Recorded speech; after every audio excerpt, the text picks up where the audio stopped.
인사드리겠습니다. 안녕하십니까? 안녕하세요. 예, 오늘은 데살로니가 전서에 이어서 데살로니가 후서 첫 번째 시간을 갖도록 하겠습니다. 먼저 데살로니가 후서 1장 1절부터 4절까지 말씀을 제가 이제 봉독해 드리고 오늘 교재를 시작하도록 하겠습니다. 데살로니가 후서 1장 1절부터 4절까지입니다. 바울과 실로아노와 동무대는 하나님 우리 아버지와 주 예수 그리스도 안에 있는 데살로니가인의 교회에 편지하노니 하나님 아버지와 주 예수 그리스도로부터 은혜와 평강이 너희에게 있을지어다. 형제들아, 우리가 너희를 위하여 항상 하나님께 감사할지니 이것이 당연함은 너희의 믿음이 더욱 자라고 너희가 다 각기 서로 사랑함이 풍성함이니 그러므로 너희가 견디고 있는 모든 박해와 환난 중에서 너희 인내와 믿음으로 말미암아 하나님의 여러 교회에서 우리가 친히 자랑하노라. 오늘 데살로니가 후서 첫 번째 시간이라서 데살로니가 후서의 배경에 대해서 좀 말씀을 드리고 방금 읽었던 이 4절까지의 내용을 함께 이렇게 나누는 시간 갖도록 하겠습니다. 먼저 이 데살로니가 후서는 AD 50년경에 데살로니가 교회를 떠나왔던 이 바울이 디모데로부터 이제 그들의 소식을 듣게 되는데 여기에 성령의 감동하심을 받아서 편지를 썼는데 이것이 바로 이제 첫 번째 편지인 데살로니가 전서였습니다. 그리고 난 뒤에 데살로니가 전서를 쓰고 난 뒤에 약 몇 주 내지 몇 달 정도, 길게 잡으면 몇 달이라는 이 짧은 기간이 흐른 뒤에 다시 사도 바울은 이 데살로니가 성도들의 소식을 듣고 편지를 쓰게 되는데 이것이 바로 데살로니가 후서가 되겠습니다. 당시 여기 지도를 보시면 아시겠지만 사도 바울은 이 고린도라는 이 지역에 머물러 있었고 데살로니가 교회는 그로부터 위쪽에 있는 이 데살로니가라는 이 지역에 이 교회가 위치해 있었습니다. 이 데살로니가 후서를 이해하는데 관련된 사람들이 있는데 총 세 종류의 사람이 관련이 되어 있습니다. 첫 번째는 이 박해자들입니다. 이미 데살로니 전서에서도 우리가 굉장한 이 박해를 받았던 데살로니가 교회 성도들이었던 것을 우리는 살펴봤는데 다시 듣게 된 이 데살로니가 성도들의 소식에는 그 박해가 더욱 심해졌다는 이러한 소식을 접하게 됩니다. 유대인들은 이단 종파를 계속 전한다고 하면서 핍박을 가하게 되었고 또 이방인들은 모든 것이 다 이렇게 믿을 수 있는 신이 아니냐 하면서 다양성을 이렇게 주장했지만 오직 예수 그리스도만이 구원자가 된다는 이 복음의 내용이 그들에게 걸림이 되었기 때문에 이 여러 동족들로부터 이 데살로니가 교회 성도들은 이 박해를 더욱 심하게 받게 되었습니다. 이 부분을 다루는 내용이 바로 데살로니가 후서 1장의 내용이 되겠고요. 그 다음에 또 다른 부류의 사람은 바로 거짓 교사들이었습니다. 이 거짓 교사들은 성경 지식이 얕았던 이 데살로니가 성도들에게 다가와서 주의 날이 이미 임하였다. 너희들은 하나님으로부터 버림받은 자들이다 하는 이런 가르침을 전하면서 데살로니가 성도들 가운데는 굉장한 이 혼돈 가운데 무엇이 정말 맞는 것인지, 정말 하나님이 우리를 버리신 것이냐 하는 이런 의문 가운데 신앙생활을 할 수밖에 없는 이러한 상황이 있었습니다. 그래서 이 부분을 다루는 부분이 바로 데살로니가 후서 2장의 내용이 되겠습니다. 그리고 세 번째로 관련된 사람이 바로 누구냐면 데살로니가 전서에도 살펴봤던 규모 없이 행하는 자, 주님께서 곧 오시게 되는데 뭐 하려고 이렇게 열심히 직장에서 생활을 하고 가정에서 일을 꾸려가면서 할 필요가 뭐가 있느냐 라고 하면서 게으름을 피우는 이런 사람들이 있었는데 바울이 이미 권면을 했지만 그보다 더 정도가 심해져서 이런 사람들의 이런 부류들이 형성되었던 것을 보게 됩니다. 그래서 이들을 두고 더 수준 높은 이런 징계에 관련된 말씀이 이 3장의 내용에 이렇게 펼쳐져 있습니다. 그래서 이 데살로니가서의 기호를 다시 말씀을 드리면 1장에서는 이제 첫인사와 그리고 하나님께 감사를 그런 가운데서도 감사하는 이러한 내용이 나오고요. 그러면서 하나님의 공의로서 그들이 박해하는 이러한 내용들에 대한 해답을 사도 바울은 전해주면서 기도한 내용으로 1장이 마무리되고 2장의 내용에서는 아까 말씀드렸던 것처럼 이 거짓 교사들이 이 주의 날이 이미 임했다고 하는 이 부분에 대해서 소상하게 역사적으로 하나님께서 어떤 경륜을 가지고 계신지 이 부분에 대해서 2장에서 이렇게 말씀을 하고 있습니다. 그리고 이제 3장의 내용에서는 게으른 자들에 대한 이런 권면의 내용으로 끝인사를 하는 내용으로 이렇게 되어 있습니다. 데살로니가 전서에 비해서는 내용이 좀 짧긴 하지만 이 내용 가운데도 성령의 감동하심으로 기록되었고 또 저희에게 오늘날 살고 있는 저희에게 하나님께서 하고자 하는 말씀이 있다고 보여집니다. 오늘은 여기 1장 1절부터 4절까지의 말씀을 좀 살펴보도록 하겠습니다. 이 1절 말씀을 제가 다시 한번 읽도록 하겠습니다. 바울과 실로아노와 디모데는 하나님 우리 아버지와 주 예수 그리스도 안에 있는 데살로니가인의 교회에 편지하노니. 여기 1절의 말씀의 가장 첫 번째 시작하는 부분은 바울과 실로아노와 디모데는 이라고 되어 있습니다. 데살로니가 전서에도 1장 1절에서 이 편지를 기록한 사람을 바울과 실로아노와 디모데라고 이미 우리는 살펴봤었는데 동일하게 데살로니가 후서에도 동일한 바울과 실로아노와 디모데라고 이렇게 말하고 있는 것을 보게 됩니다. 이걸 통해서 우리가 알 수 있는 게 두 가지가 있습니다. 첫 번째는 데살로니가 전서를 쓴 지 얼마 되지 않았다는 것이죠. 같은 사람이 함께 이렇게 머물고 있다는 것이기 때문에 그래서 몇 주 내지 몇 달의 시간이 지나고 나서 이렇게 썼다고 보여지고요. 그 다음에 또 다른 알 수 있는 사실은 사도 바울이 이 편지의 전반적인 내용을 기록을 하였습니다. 그럼에도 불구하고 세 사람을 언급하고 있는 이 부분을 우리는 생각해 볼 수 있다는 것입니다. 바울은 혼자 자기의 이름만을 기록하고 데살로니가 교회에 편지한다고 말할 수 있는데 바울과 실로아노, 신라죠. 그 다음에 디모데 이 세 사람을 함께 언급하고 있는 이 부분을 우리는 보면서 사도 바울이 얼마나 자기 혼자 사역하는 것이 아니라 함께 팀을 이루어서 일을 이루어가고자 하는지 이런 부분들을 우리는 볼 수가 있는 것입니다. 우리가 교회 가운데서 어떤 일을 결정하고 어떤 일을 이루어가는데 혼자 얼마든지 이렇게 하려고 하는 이런 사람들이 종종 등장하는 것을 우리가 볼 수가 있습니다. 하지만 이 바울의 모습을 우리가 보게 될 때 바울은 결코 어느 곳에서 사역을 하든지 서신서들을 다 이렇게 살펴보면은 그는 홀로 있지 않았고 다른 동역자들의 문안 인사를 건네면서 함께 이 사역을 이루어가는 이러한 모습들을 추구하는 것을 볼 수가 있습니다. 저는 이 부분을 보면서 출애굽기에 나와 있는 이 말씀을 생각하게 되었습니다. 이 말씀은 이스라엘 백성들이 광야길을 가고 있을 때 아말렉이라는 이 야만족이 이게 이스라엘을 공격하게 됩니다.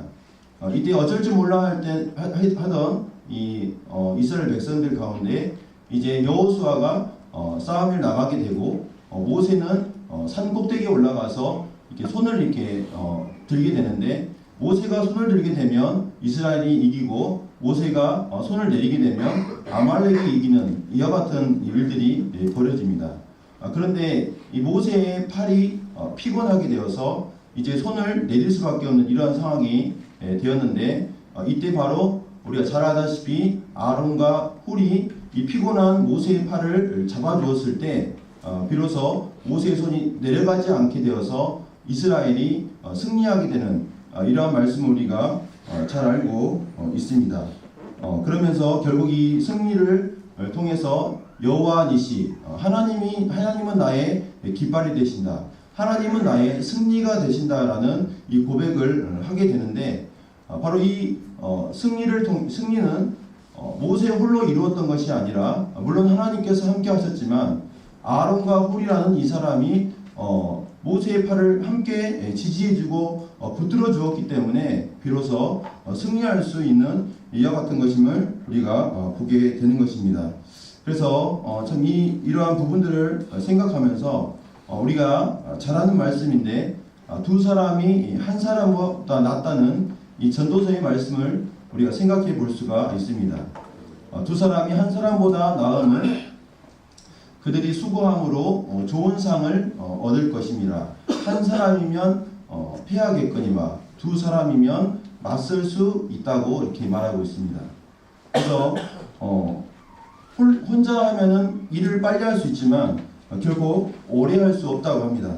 하지만 함께 하게 되면 조금 늦지만 오래 갈 수 있다고 하는 것을 우리는 세상에서도 이렇게 말하고 있는 것을 듣게 됩니다.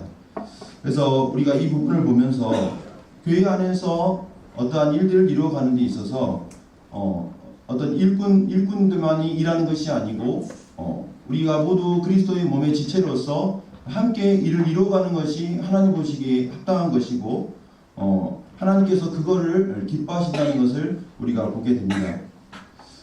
다음 주가 되면 이제 복음 집회가 우리 교회 가운데 치러지게 됩니다. 몇 차례에 걸쳐서 이 복음 집회가 이루어질 텐데 이런 부분에서도 몇몇 이런 성도들만이 이 부분에 이렇게 동참하는 것이 아니라 모든 성도들이 함께 기도하고 또 함께 작은 역할이라도 감당하면서 일을 이뤄갈 때 하나님께서 기뻐하시는 이러한 일이 될 거라는 생각을 갖게 되고, 또 우리가 교회 안에서 각 부서들을 맡아서 일을 이룬데도 어느 누군가만이 일을 이루는 것이 아니라 모두가 함께 조금이라도 힘을 합쳐서 일을 이뤄갈 때 하나님이 바로 기뻐하신다는 것을 우리가 기억하게 됩니다. 그 다음에 1절의 말씀에 이제 데살로니가 교인의 교회에 편지한다고 하면서 이 데살로니가 교회를 수식하는 표현이 등장하는 것을 보게 되는데요. 하나님 우리 아버지와 주 예수 그리스도 안에 있는이라고 말하고 있습니다. 데살로니가 전서에서도 동일하게 하나님 우리 아버지와 주 예수 그리스도 안에 있는이라고 동일하게 나와 있는데, 데살로니가 후서에서는 1절과 2절에 두 번이나 이렇게 반복해서 이 지역교회를 수식하고 있는 것을 보게 됩니다. 저는 이제 이 부분이 그때도 말씀드렸지만 우리가 속해 있는 이 지역교회가 어디에 소속되어 있는지, 어디에 정체성을 갖고 있는지를 말해주고 있다고 말씀을 드렸습니다. 데살로니가 성도들은 그 당시 굉장한 박해와 더 심해진 이러한 핍박 가운데 살고 있었습니다. 그때 이 사도 바울이 정말 강조하고 싶었던 것이 있었던 것 같습니다. 그게 바로 무엇이냐면 교회가 어디에 정체성이 사실 있는지, 그것은 변함없는 바로 하나님 우리 아버지와 변함없는 우리 주 예수 그리스도 안에 바로 이 교회와 성도들이 거하고 있다고 하는 것입니다. 당시 동족으로부터 따돌림을 당하고 또 모든 경제활동을 제재당하고 정신병자 취급을 받으면서 또 통치자들로부터 잡혀가서 맞게 되는 이와 같은 대우를 받을 때 너희는 그와 같은 환난 가운데 있지만 너희는 하나님 우리 아버지와 주 예수 그리스도 안에 있다는 것을 사도 바울은 말하고 싶었던 것입니다. 이 땅에서는 조롱과 멸시를 당하지만 그리고 동족으로부터 소속이 없이 박탈당해서 떠돌아다니지만 너희는 분명한 소속이 있고 분명한 정체성을 가지고 있다고 말하고 있는 것입니다. 너희는 하나님을 아버지라고 부르는 그러한 하나님의 자녀이고 너희는 예수 그리스도를 주인으로 모시는 예수 그리스도의 소유물이라고 말하고 있는 것입니다. 그리고 그 누구도 너희를 어떻게 해볼 수 없는 영원하신 그 하나님 아버지와 예수 그리스도 안에서 거하고 있다고 말하고 있는 것입니다. 그래서 저는 이 부분을 보면서 고린도후서 4장에 그러므로 우리가 낙심하지 아니하노니 우리의 겉사람은 낡아지나 우리의 속사람은 날로 새로워지도다. 우리가 잠시 받는 환난에 경한 것이 지극히 크고 영원한 영광에 중한 것을 우리에게 이루게 함이니 18절 우리가 주목하는 것은 보이는 것이 아니요 보이지 않는 것이니 보이는 것은 잠깐이요 보이지 않는 것은 영원함이라는 이 말씀을 우리는 생각해 됩니다. 우리는 세상 어떤 것을 정말로 주목을 해야 하겠습니까? 세상에 보이는 여러 가지 이런 것들이 우리가 주목해야 할 대상입니까? 아니면 보이지 아니하는 이 영원한 것이 바로 우리가 주목해야 하는 것입니까? 만약 우리가 보이는 이 잠깐의 이것을 우리가 주목하게 되면은 우리의 믿음은 흔들릴 수밖에 없는 것입니다. 왜냐하면 세상의 모든 것은 불안정하고 잠시뿐이기 때문입니다. 세상 사람과 우리가 비교를 해봐도 저도 세상 사람들하고 비교를 해봐도 그렇게 나은 것이 없는 것을 보게 돼요. 그래서 결코 대단할 수 없고 저희가 세상 사람과 비교했을 때 차라리 세상 사람들이 더 대단한 것 같고 부러움의 대상이 되는 거지 보이는 것을 가지고 우리가 판단을 해보면은 우리가 내세울 것이 없는 것을 보게 됩니다. 하지만 보이지 아니하는 이 영원한 것을 우리가 바라볼 때 하나님 아버지를 바라보고 주 예수 그리스도를 우리가 바라보게 될 때 우리는 비로소 평안함 가운데 거하게 되고 또 담대하게 우리가 이 땅의 삶을 살아갈 수 있을 것입니다. 하나님 아버지를 생각하면서 이 말씀을 생각하게 됐습니다. 성령이 친히 우리 영과 더불어 우리가 하나님의 자녀인 것을 증언하시나니 자녀이면 또한 상속자 곧 하나님의 상속자요 그리스도와 함께한 상속자니 우리가 그와 함께 영광을 받기 위하여 고난도 함께 받아야 할 것이니라. 그래서 이 말씀을 보면 하나님의 자녀일 뿐만 아니라 그와 함께 영광을 누릴 하나님 하늘나라의 그 상속자가 된다는 것을 지금 말하고 있는 것을 볼 수가 있습니다. 그리고 주 예수 그리스도를 생각해 보면서 내 양은 내 음성을 들으며 나는 그들을 알며 그들은 나를 따르느니라. 내가 그들에게 영생을 주노니 영원히 멸망하지 아니할 것이요 또 그들을 내 손에서 빼앗을 자가 없느니라. 그들을 주신 내 아버지는 만물보다 크심에 아무도 아버지 손에서 빼앗을 수 없느니라. 잘 아는 말씀인데 이 데살로니가 성도들에게 들려주고 싶었던 사도 바울의 그 마음이 이 말씀이 아닌가 하는 생각을 갖게 됩니다. 너희는 영원히 멸망하지 아니할 것이고 바로 너희는 나의 손에 예수 그리스도의 손 안에 있기 때문에 아무도 빼앗아 갈 수 없으며 또 만유보다 크신 그 아버지 손에 거하고 있다는 것을 이 사도 바울이 말하고자 하였다는 것입니다. 그래서 2절에서도 하나님 아버지와 주 예수 그리스도로부터 은혜와 평강이 너에게 있을지어다라고 말하고 있습니다. 우리가 너무나 잘 아는 말씀인데 정말 우리에게 은혜와 그리고 우리의 평강을 주는 그 기원이 어디에 있습니까? 그것은 바로 하나님 아버지로부터 우리 주 예수 그리스도로부터 바로 우리에게 은혜가 임하게 되고 그 은혜로 말미암아 우리가 평강을 누리며 주님의 자녀답게 살아갈 수 있다고 하는 것입니다. 그러면 이제 오늘 말씀의 이제 주요 내용인 3절과 4절 말씀을 좀 살펴보겠습니다. 3절 말씀을 제가 읽겠습니다.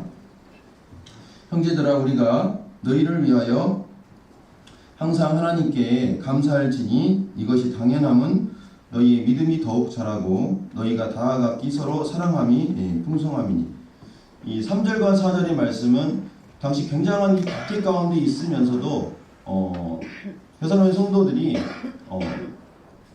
그 믿음이 더욱 자라게 되고 그 가운데 있으면서도 다 서로 각기 사랑함이 풍성하게 되고 그리고 인내와 믿음을 지키는 이와 같은 선한 간증의 삶들을 살아가는 이것을 하나님 앞에 감사하고 있는 내용입니다.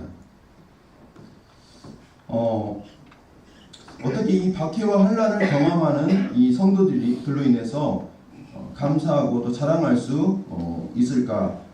이 부분들을 한번 생각하게 됩니다. 세상적인 원리는 어떻습니까? 세상의 원리로 생각해보면 당연히 우리가 매를 맞고 경제적 손실을 당하고 따돌림을 당하는 이런 상황이라면 하고자 하는 일도 할 수 없고 낙심해서 포기해버리는 것이 사실 당연합니다. 제가 이제 예를 들어서 한 가지 그냥 이렇게 이야기를 한번 생각해봤는데, 어느 사람이 누가 식당을 차려서 굉장한 기쁨과 기대를 안고 사업을 이렇게 차렸습니다. 근데 깡패들이 와가지고 식당 안을 전부 다 쑥대밭으로 만들어버리고, 또 주변에 있던 식당 주인들이 저 식당은 주인이 이상한 사람이니까 가지 말라고 하고, 그러면 세상적으로 생각할 때는 어떻게 하는 것이 정상적이겠습니까? 바로 더 이상 이곳에서는 식당을 할 수 없다고 포기하고 문을 닫아버리고 이제 다른 곳으로 가거나 그 삶을 이제 이렇게 더 이상 운영하지 못하게 되는 이러한 것이 사실 세상의 가치관으로 우리가 보여집니다. 그렇지만 성도가 당하는 이 환난이라는 것은 그렇게 주저앉는 결과를 낳지 않는다는 것입니다. 우리가 예수님을 믿는 것 때문에 받게 되는 여러 가지 환난과 핍박이 있는데, 그것 때문에 경제적으로 손실을 당하고 또 가족으로부터 따돌림을 당하고 하는 그러한 경험이 영적으로 주저앉게 하고 무너지게 하고 더 이상 아무것도 하고 싶지 않게 되는 이러한 자포자기의 상태를 만들 것 같지만, 사실 믿는 성도에게 다가오는 이와 같은 박해와 환난은 오히려 영적으로 성장하게 되는 이러한 일로 결과를 낳게 된다는 것입니다. 이걸 보여주는 게 데살로니가 성도들의 이 삶의 모습인 것입니다. 그래서 어떻게 이들이 이 환난을 이겨내가고 믿음이 성장하고 사랑이 더 풍성할 수 있었는지에 대해서는 조금 이따가 좀 살펴보도록 하고요. 먼저 이제 이 부분을 좀 보겠습니다. 형제들아, 우리가 너희를 위하여 항상 하나님께 감사한다고 말하고 있습니다.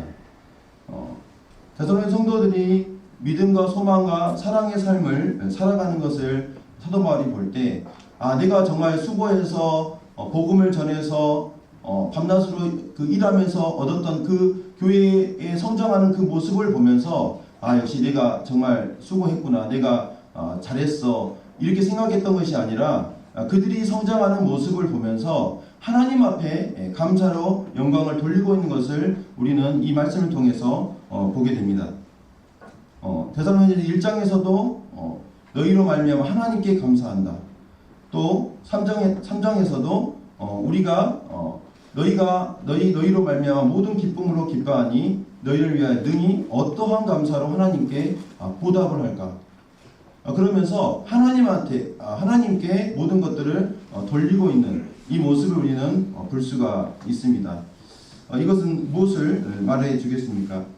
바로 우리가 영적으로 성장하고 주님 앞에 더 나아갈 수 있고, 또 우리가 믿음과 소망과 사랑의 삶들을 계속해서 살아가고, 이와 같이 우리가 하나님 앞에 예배를 드리고 또 우리의 삶 가운데 일상의 삶들을 주님 안에서 거할 수 있는 그 모든 것들이 뭐냐면 사실 하나님께 은혜라는 것입니다. 하나님께서 우리에게 베푸시는 그 역사와 은혜 때문에 우리가 지금과 같은 이와 같은 신앙의 삶들을 살아갈 수 있고 또 지금까지 여기까지 올 수 있었다는 것을 우리는 볼 수가 있는 것입니다. 물론 데살로니가 성도들이 그들의 믿음이 자라는 이런 것들 정말 칭찬할 일이고, 또 사도 바울이 그 수고와 헌신은 우리는 굉장히 칭찬할 만한 것이지만, 정말 그 모든 것들을 이루시는 분이 하나님이시라는 것을 우리는 보게 되는 것입니다. 그래서 고린도서 3장에 사도 바울이 이렇게 말하고 있습니다. 나는 심었고 아볼로는 물을 주었을 때 오직 하나님께서 자라나게 하셨다. 심는 이나 물주는 이는 아무것도 아니로되 오직 자라나게 하시는 이는 하나님뿐이시다. 그래서 정말 이 부분을 보면서 자기 자신에게 영광을 돌리는 것이 아니라 하나님 앞에 감사하고 하나님의 은혜가 임하는 것을 볼 수 있는 이와 같은 사도 바울의 마음을 보게 되면서 저희 또한 하나님께 감사와 영광을 돌림이 마땅한 것을 보게 됩니다. 그 다음에 이제 너희의 믿음이 더욱 자랐다라는 이 부분을 좀 생각해 보겠습니다. 이제 믿음과 사랑과 그 다음에 인내하는 이러한 삶들을 이제 감사하고 있는데, 먼저 이 믿음이 더욱 자랐다는 이 표현을 좀 살펴보겠습니다. 이 말씀을 보면 여기 믿음이 더욱 자랐다고 합니다. 여기 더욱 자랐다는 말씀의 원어는 헤펠라욱사노라는 헬라어를 사용하고 있습니다. 이 단어는 놀랍게 자라다는 뜻입니다. 풍성하게 결실을 맺었다라는 이런 의미를 가지고 있습니다. 그래서 이런 환난 가운데에서도 믿음이 이렇게 위축되고 또 믿음이 사라져 버리고 그런 게 아니라 믿음이 더욱 훨씬 더 놀랄 만큼 자라버리는 이러한 결과를 지금 말씀하고 있는 것을 보게 됩니다. 어떻게 이것이 가능한가? 세상의 원리로 봤을 때 도저히 있을 수 없는 일인데 어떻게 이게 가능한가? 이 부분을 좀 생각을 해보겠습니다. 우리 모두 한번 이게 2025년가 이렇게 시작이 됐는데 우리 믿음이 얼마나 자랐습니까? 우리가 아마 1월 1일 날 다들 엄청난 계획을 가지시고 또 목표도 이렇게 하시고 했는데 믿음이 정말 더욱 자랐다고 이렇게 말하기가 참 저 자신도 이렇게 말씀을 드리기가 어려운 것 같아요. 근데 어떻게 이들은 그 박해 가운데서도 믿음이 이렇게 풍성하게 자랄 수 있었느냐? 이것을 한번 생각을 해보겠습니다. 세 가지의 이유를 이 성경 말씀을 통해서 좀 생각을 하게 되는데 한번 그 부분을 보겠습니다.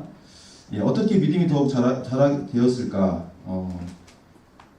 첫 번째는요, 데살로니가 성도들이 정말로 거듭난 성도였기 때문이었습니다.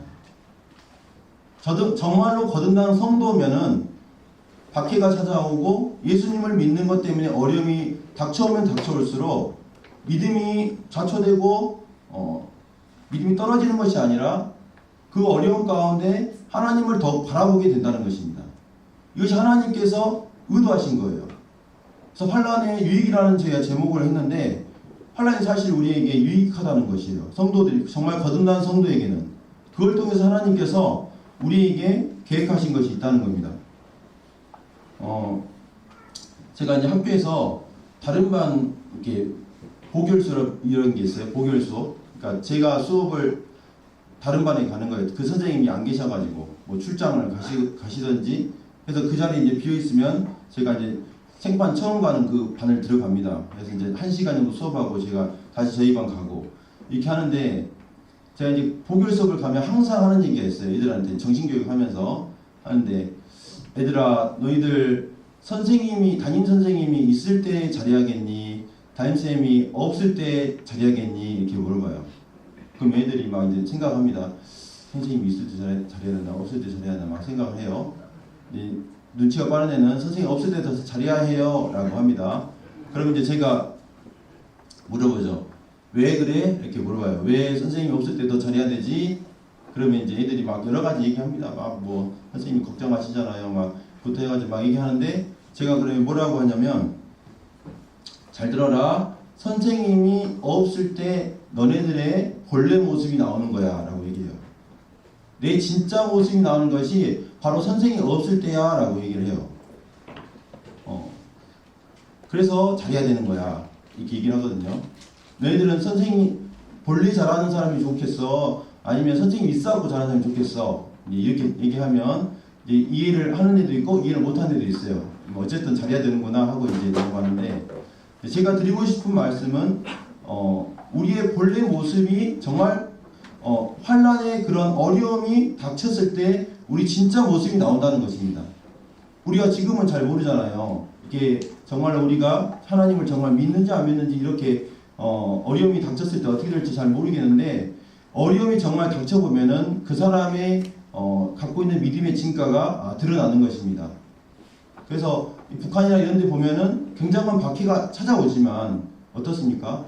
그들이 더욱더 하나님을 신뢰하고 하나님을 더 열렬하게 섬기는 이러한 것들을 우리가 볼 수 있지 않습니까?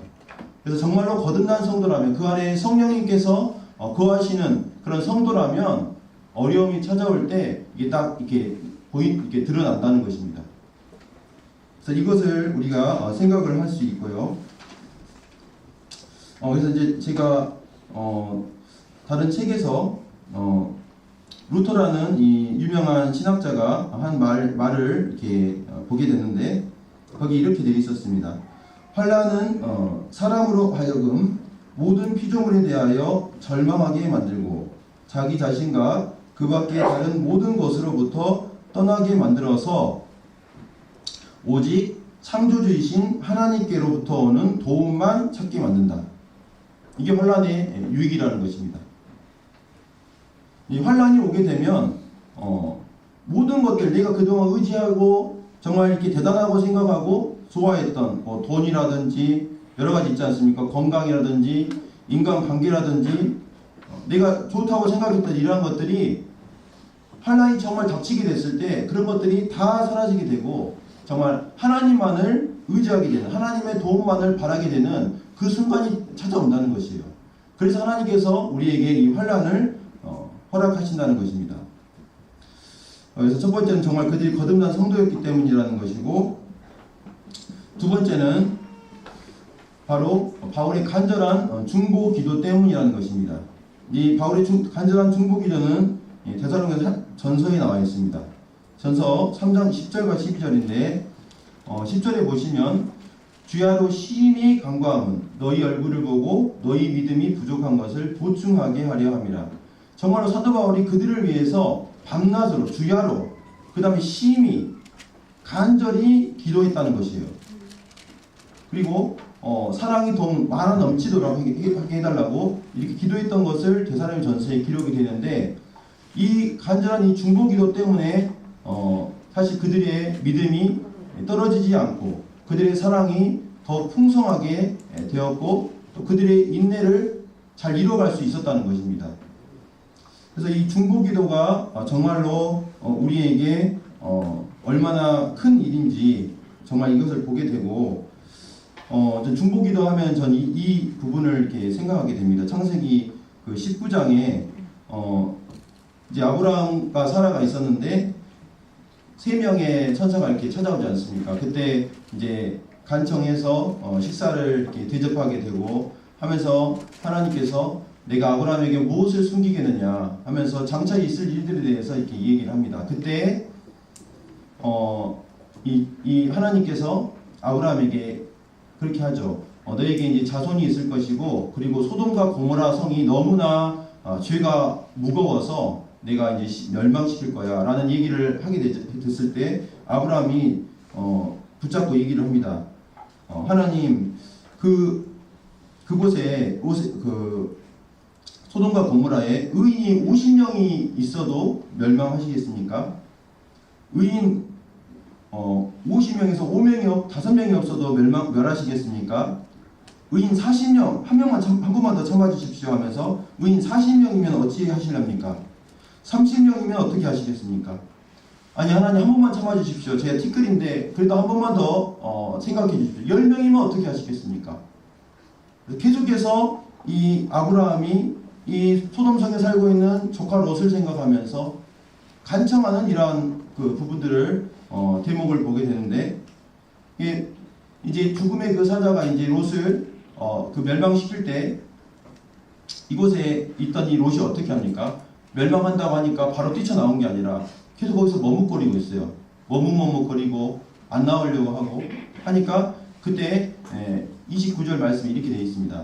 하나님이 아브라함을 생각하사, 롯이 잘해서 그런 게 아니라 롯이 대단했던 것이 아니라 하나님이 아브라함의 그 간절한 그 기도를 생각했을 때 그 롯을 데리고 나왔던 거예요. 이 부분을 보면서 정말 이 중보기도가 얼마나 큰 힘인지, 저희 모임 안에 정말 연약한 그런 성도들이 우리 눈에 보인다면 그분을 위해서 정말 우리가 중보기도해야 한다는 것을 우리가 보게 되고 또 사실 우리가 다 중보기도로 얻어진 사람들이지 않습니까? 이제 다음 주에 복음 집회가 있는데 저도 이제 구원받고 나서 알았어요. 제가 구도자 명단에 있더라고요. 저를 위해서 기도하시고 나중에 이제 제가 이제 학교를 졸업할 때 그 자매님이 이렇게 쪽지에다 써갖고 주셨는데 하나님께서 너희 안에 소원을 두고 행하신다는 말씀을 이렇게 적어주시면서 형제님을 이름을 두고 기도했었습니다. 형제님도 이제 다른 믿지 않는 사람들을 위해서 함께 기도에 동참해 주셨으면 좋겠습니다 하는 이 쪽지를 제가 지금도 기억하고 있어요. 사실 우리 모두가 중보기도로 이렇게 구원받게 되었고 또 지금까지 살아오는 것도 사실 누군가의 중보기도로 이렇게 살아오고 있는 것을 우리가 기억하게 됩니다. 그래서 이런 부분을 보면서 그들이 정말로 간절한 이 중보기도 때문에 믿음이 더욱 자랄 수 있었다는 것이고요. 세 번째는 하나님의 말씀을 받는 태도 때문에 그들의 믿음이 박해 가운데서도 자랄 수 있었다는 것입니다. 잘 아는 말씀이죠. 2장 13절에 데살로니가전서에 이러므로 우리가 하나님께 끊임없이 감사함은 너희가 우리에게 들은 바 하나님의 말씀을 받을 때에 사람의 말로 받지 아니하고 하나님의 말씀으로 받음이니 진실로 그러하다. 이 말씀이 또한 너희 믿는 자 가운데서 역사하느니라. 사도 바울을 통해서 하나님의 말씀이 전해졌습니다. 근데 그것을 사람의 말로 받을 수 있잖아요. 저 사람의 의견이구나. 저 사람이 하는 말이지.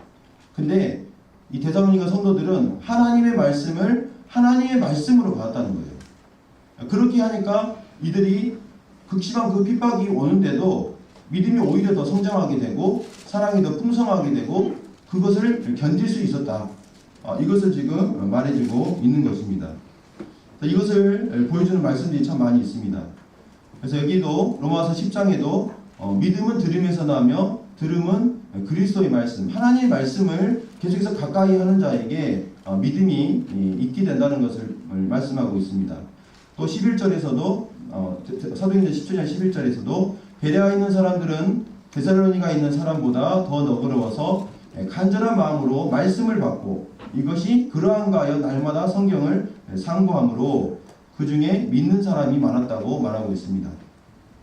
그래서 복 있는 사람은 어떤 사람이라고 말씀하셨습니까? 시편 1편에서 악인의 길을 쫓지 아니하며 오만한 자의 자리에 앉지 아니하고 죄인의 길에 서지 아니하고 오직 여호와의 율법을 즐거워하여 그 율법을 주야로 묵상하는 사람이라고 이렇게 하지 않았습니까? 그 사람이 받게 되는 이 누리는 혜택은 그가 철을 따라서 열매를 맺는다고 했어요. 어떤 좋을 때나 나쁠 때나 상관없이 그런 가운데서도 열매를 맺어가는 주님이 원하시는 그런 것들을 맺어가는 이러한 것들을 이렇게 말씀하고 있는 것을 보게 됩니다. 그래서 이 데살로니가 성도들이 어떻게 그 환난 가운데서도 믿음이 더 자랄 수 있었느냐? 이미 우리가 다 너무 잘 아는 거잖아요. 그 가운데서도 중보기도로 버텼고 또 그 가운데서도 하나님 말씀으로 받는 이와 같은 것들이 바로 그들이 믿음을 성장할 수 있었다는 것입니다. 그 다음에 다 각기 서로 사랑함이 풍성했다고 말하고 있습니다. 이 믿음이 자랐던 것은 하나님과의 관계죠, 사실. 근데 여기 이제 사랑이 풍성했다는 것은 성도와의 관계입니다. 그래서 하나님과의 관계가 바르면 다른 성도와의 관계도 이게 좋은 관계로 이렇게 낳게 되는 것을 우리가 볼 수 있고요. 여기 사랑이라는 단어가 아가페라는 단어입니다. 사랑이라는 단어가 아가페 단어를 사용했습니다. 다 아시다시피 무조건적인 사랑이잖아요. 하나님의 사랑을 표현할 때 쓰는 겁니다. 그래서 이들은 사랑을 나누는데 누군가를 이렇게 가리고 사랑한 게 아니에요. 누구는 예뻐하고 누구는 안 예뻐하고 이런 차별하는 사랑이 아니었습니다. 이 데살로니가 교회가 정말 아름다웠던 것이 끼리끼리 이렇게 구별하는 것이 아니라 모든 성도들이 서로서로 하나라는 생각을 갖고 모든 성도가 전부 다 서로서로 사랑을 이렇게 나눴다는 것을 볼 수가 있습니다. 마태복음 24장 12절에 보면 말세가 되면 세상 사람들의 불법이 성해서 사랑이 식어진다고 했습니다. 근데 세상 사람들이 하는 그 인간적인 사랑은 반드시 이렇게 식어지는 것을 보게 돼요. 우리가 뉴스에서 보면은 부부 사이에 돈 때문에 싸우고 또 부자지간에도 사랑이 식어져가지고 이렇게 윤리적으로 이렇게 끔찍한 일들이 이렇게 일어나고 하는 것들을 우리가 볼 수가 있는데 정말 하나님의 사랑은 식어지는 사랑이 아닌 것을 보게 됩니다. 사랑을 이렇게 잘 표현하는 그 성경 구절이 고린도서 13장이죠. 거기에 보면 사랑을 첫 번째로 사랑은 오래 참고 그게 제일 첫 번째에 나옵니다. 저는 이제 이 부분을 이렇게 말씀을 이렇게 준비하면서 읽어보면서 첫 번째가 사랑은 오래 참고인데 제 자신을 이렇게 좀 돌아보게 됐습니다. 최근에 제 딸이 이제 수학 공부를 제가 이제 가르치거든요. 수학 공부를 가르치는데 정말 제가 이제 사랑이 없이 하는구나 하는 생각을 갖게 됐어요. 그리고 이제 수학 공부에 이것이 이제 목적이 되니까 자꾸 공부를 제가 가르쳐주면 바로 이해해가지고 바로 해야 될 거 아니에요.